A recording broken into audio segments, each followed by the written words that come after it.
Louvado seja o nome do nosso Senhor Jesus Cristo. Louvado seja o nome do nosso Senhor Jesus Cristo. Para sempre seja louvado. Uma boa noite a todos. Boa noite. Que isso? Uma boa noite a todos. Boa noite. Tudo bem com vocês? Sim. Sim, né? Eu estava ali observando um pouco daquilo que Deus estava fazendo no meio de nós. E muitas das vezes a gente vê tanta notícia ruim na internet. Muitas das vezes a gente tem acompanhado tantas notícias ruins nos meios de comunicação. E a gente como pregador, eu como pregador da palavra do Senhor, às vezes eu começo a me questionar: Senhor, será que está faltando um pouco mais de mim? Será que está faltando um pouco mais do teu agir em mim, para que essas notícias comecem a cessar, para que a tua glória comece a se manifestar?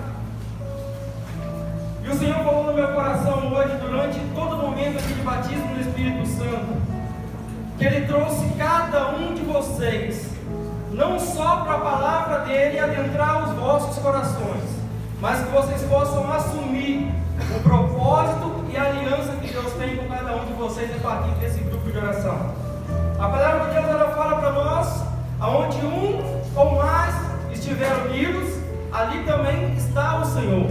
Então, eu quero no início dessa pregação colocar essa certeza no coração de cada um de vocês, que o Senhor ele está presente no meio de nós, que o Mestre está presente na festa, porque a festa é dele. Então eu acho que é a nossa obrigação saudar o Mestre com uma salva de palmas, né? Jesus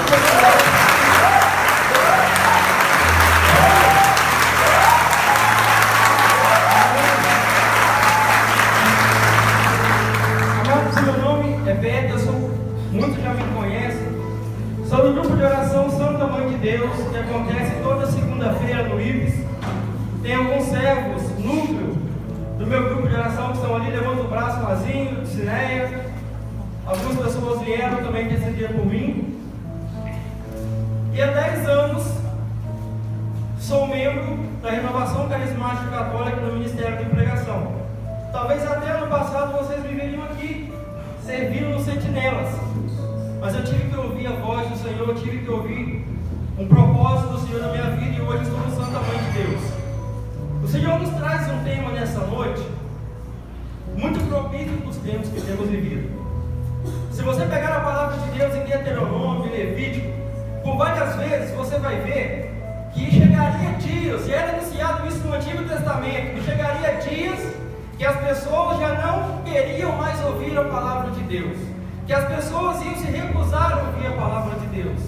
Fala ainda mais, chegaria dias que os profetas já não poderiam mais falar, iam ser impedidos de falar. Então, se hoje eu tenho a oportunidade de pregar para vocês e ver a igreja lotada, é porque o Senhor tem muito a cumprir no meio de nós através da tua palavra. Vamos ler junto, amados. O tema dessa noite é a palavra de Deus sem poder. O tema dessa noite é a palavra de Deus sem poder. Está falando que a minha palavra tem poder? Não. A palavra de Deus tem poder. A palavra de Deus, ela tem poder de mudar a nossa vida, de mudar a nossa história. A palavra de Deus, ela tem poder de nos convencer daquilo que estamos fazendo é errado e mudar para fazermos o certo. A palavra de Deus, ela convence o nosso coração que estamos indo para o caminho errado e que esse é o caminho certo. A palavra de Deus vai dizer a Sagrada Escritura, é como uma espada que adentra a nossa alma, de tão forte e eficaz. Então, amados, eu te convido a experimentar dessa palavra hoje. Abra comigo Isaías capítulo 55, versículo 10. Quem não tem pode acompanhar, quem tem. Isaías 55, 10.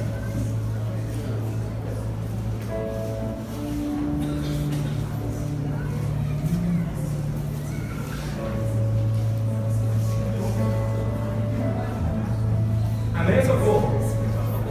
Amém? Isaías 55, 10. Assim vai dizer a Sagrada Escritura para nós através do profeta Isaías. Tal como a chuva e a neve caem do céu, e para lá não voltem sem ter regado a terra, sem ter fecundado e feito germinar as plantas, sem dar o grão a semear e o pão a comer. Assim acontece a palavra que da minha boca profere, não volta sem ter produzido o seu efeito, sem ter executado a minha vontade e cumprido a sua missão. Palavras do Senhor. Entendam, amado? Você pode se perguntar quem era Isaías. Isaías era dos grandes pregadores do Antigo Testamento? Talvez não. Talvez naquela época você poderia ver outros pregadores com mais fluência do que Isaías. Mas Isaías, ele era um grande profeta. O que é ser um profeta? É deixar ser usado por completo por Deus. Deus, quando Ele quer falar através de um profeta, Ele não fala, o Senhor está mandando falar, não, o Senhor fala através dele. E o Senhor fala para nós nessa noite, que a palavra dele, ela não adentra o nosso coração e volta até ele, sem antes fazer o efeito necessário. Primeira orientação que Deus nos traz nessa noite, nos faz meditar. Se eu tenho 5, 6, 10 anos de renovação carismática, se eu tenho vindo à missa todo domingo, a santa celebração todo domingo, e não tenho mudado nada na minha vida, se eu não tenho ouvido a palavra de Deus, porque algo está errado comigo. Porque algo está errado comigo. É promessa de Deus que a palavra dele saia da boca dele e volte com a boa notícia, e volte com os frutos.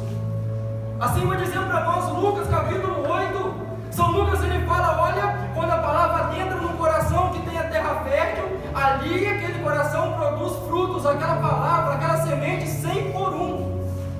Então hoje nosso coração tem que estar escancarado para ouvir a palavra de Deus, para sentir o poder da palavra de Deus. O nosso coração, ele tem que estar aberto, tem que estar com sede da palavra de Deus, porque a palavra de Deus para nós hoje é poder. A palavra de Deus é muito mais do que cura, muito mais do que libertação, muito mais do que milagre. A palavra de Deus, ela é poder na nossa vida. Ela tem um poder de convencimento que eu não tenho, meu irmão. E muitas das vezes nós, como católicos apostólicos romanos, nos falamos e falamos com os nossos irmãos: eu sou católico, eu sou carismático, eu tenho um ministério de pregação, eu tenho um ministério de cura e libertação, mas a palavra de Deus, a Sagrada Escritura, ela fica encostada na nossa casa, ela fica encostada no nosso carro, sem ter muito valor para nós. E a gente acha que a gente conhece a Deus. A gente tem essa certeza muitas das vezes que a gente conhece a Deus, mas a gente não tem buscado, não tem nos aprofundado na Sagrada Escritura. Que São Jerônimo, ele vai nos orientar que quem desconhece a Sagrada Escritura desconhece o próprio Cristo. Vejamos como é importante hoje para nós católicos adentrarmos o nosso conhecimento na palavra. Se eu tenho falado que conheço a Cristo, mas eu não tenho adentrado o meu olhar, o meu conhecimento na palavra, eu não conheço a Cristo, São Jerônimo nos diz isso. Um dia Santa Teresinha, do Menino Jesus, ela foi questionada, porque uma mulher chegou até ela e falou bem assim: qual foi o seu segredo, Santa Teresinha, para ter tanta sede ao Senhor? Ela falou com aquela mulher bem assim: eu fiz da Sagrada Escritura o meu maior tesouro. Amados, se a palavra de Deus teve poder para adentrar Santa Teresinha e fazer dela uma referência entre muitas mulheres daquela época, ela tem poder para adentrar o nosso coração e mudar a história da nossa vida. Muitas das vezes a gente, na nossa arrogância, na nossa humanidade, a gente quer converter as pessoas de qualquer maneira. A gente quer fazer com que as pessoas venham através do nosso convencimento humano. A gente ouve uma pregação e fala assim: se meu esposo estivesse aqui. Quando os esposos que ouvem pregações falam: minha esposa era para estar aqui hoje, ela vem sempre, hoje que ela faltou, a pregação era para ela. Só que a verdadeira alma está dentro da tua casa, e muitas das vezes você não tem dado o valor que é a Sagrada Escritura, que é a palavra de Deus. Porque o poder da palavra de Deus, a Bíblia tem poder para mudar a história da nossa família, para mudar a história, para nos converter verdadeiramente a Cristo. Precisamos entender isso, precisamos dar mais valor à Sagrada Escritura, aproveitar a profecia de Papa Francisco, quando ele falou que os carismáticos devolveram a Bíblia à Igreja Católica, na festa de 50 anos da renovação carismática, e usarmos a Bíblia de forma eficaz, não de qualquer maneira. Quantas das vezes eu tenho ido à casa de pessoas que são católicos, até mesmo muitas das vezes de parente meu, e a gente vê a Bíblia jogada de lado, a palavra de Deus jogada de lado, e essas pessoas todo domingo estão no de celebração, e essas pessoas não faltam um grupo de oração, mas só pegam na palavra quando vem para o grupo de oração. Depois daí já não tem mais evangelização, depois daí já não tem mais carisma, acabou o fogo do Espírito Santo, acabou o ciclo de evangelização, acabou o chamado de Deus para comigo. Se uma das principais armas de Jesus Cristo contra Satanás foi a própria palavra de Deus no deserto, Satanás estava diante de Jesus em Mateus capítulo 4, Satanás ofereceu muitas coisas para Jesus, muitas coisas para Jesus. Olha, Senhor, está vendo todos esses bens aqui, está vendo todas essas pessoas, está vendo todos esses prédios, eu te dou tudo se render a mim. E o que é que Jesus fala para ele? Não só de pão vive o homem, mas de toda palavra que procede da boca de Deus. Amado, Jesus, ele tinha naquela hora a autoridade de fazer tantas coisas com Satanás, ele poderia dar tantas respostas, falar que ele não queria, que aquele tesouro ali não interessaria para ele, mas ele falou, bem assim, não só de pão vive o homem, mas de toda palavra que se procede da boca de Deus. Entendam o quão é importante sentir o poder da palavra de Deus na nossa vida. Nós não damos a atenção que a palavra do Senhor merece. Nós não damos a importância que a palavra do Senhor merece. Anualmente no Brasil são vendidas 11 milhões de Bíblias. 11 milhões de Bíblias.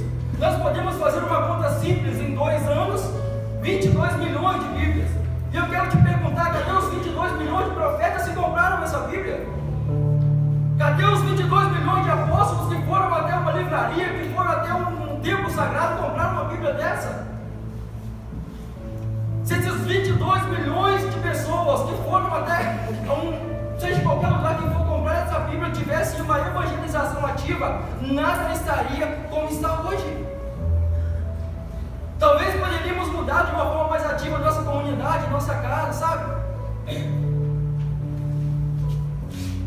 Quantas das vezes, amados, se eu colocava isso no meu coração ontem em oração, quantas das vezes mendigamos qualquer amor, lemos qualquer tipo de livro que as pessoas nos orientam, entramos numa depressão e começamos a ler livro de autoajuda, livro de autoajuda, livro de autoajuda. E o Senhor mandou um recado para vocês que estão aqui hoje. Não importa qual é a situação que você tem vivido, eu não conheço a sua situação, o Senhor Jesus ele conhece. Ele sonda cada um, foi Ele que nos criou, Ele que é o dono de tudo, o autor da vida. Não importa qual é a situação que você está vivendo hoje. O Senhor te convida a mergulhar na Sagrada Escritura e sentir o poder que a tua palavra vai trazer para o teu coração. O Senhor falava isso ontem comigo e eu comecei a me dar uma vontade de chorar, porque eu falei, Senhor, muitas das vezes na minha vida eu me disse católico, eu me disse carismático, mas dei pouca importância à tua palavra. Falei com o Senhor ontem, falei, quantas das vezes eu fui em busca de milagres no grupo de oração, em busca de cura, em busca de avivamento, e a tua palavra ficou em casa, ficou dentro do meu carro. E o Senhor falou comigo e assim, que se eu soubesse o tesouro que trago comigo, com as minhas lutas espirituais diárias, iria parar de mendigar qualquer amor, qualquer tipo de livro de autoajuda, qualquer tipo de opinião contrária, porque quando não temos conhecimento, quando não temos embasamento, nos perdemos muito fácil. Não foi isso que o profeta Oséias disse? Oséias capítulo 4, meu povo se perde por falta de conhecimento. Meu povo se perde por falta de conhecimento. Se nós tivéssemos todo o conhecimento da palavra de Deus, o conhecimento necessário para poder modificar a nossa casa, modificar o nosso modo de viver, o nosso modo de pensar, nós não iríamos nos perder.